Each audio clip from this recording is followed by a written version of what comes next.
Ito naman from Totoy B. What was Totoy Bibo! Totoy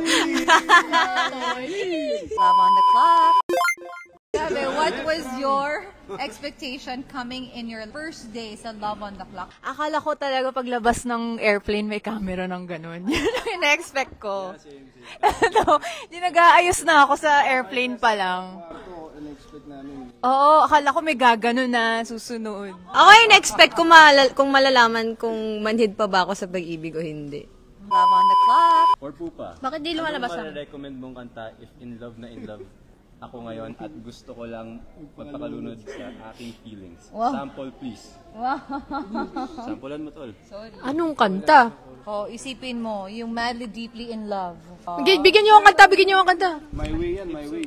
Love on the Clock. Ay, sabi ni Jepoy D, saan kayo pinaka nag-enjoy sa Love on the Clock? Ako, sa games. Ako siguro sa love points when we spent. Yung love points kasi, nakukuha siya kapag nananalo ka ng game. Depende yun kung gaano karami o gaano kaunti. So, nakilala namin yung isa't isa one-on-one kapag ginagamit namin yung love points namin. Ayan, nalalaman nyo na yung mangyayari sa show. Tourist spots tsaka sa missions. Panoorin nyo. Hindi ako. Spots kasi shoot namin ito sa Hong Kong. Yes. Love on the Clock. Sabi ni JP.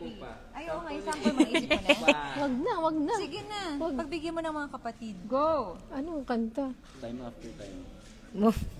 Lying in my bed, I hear the clock tick and think of you. Caught up in circles, confused. Love on the Clock.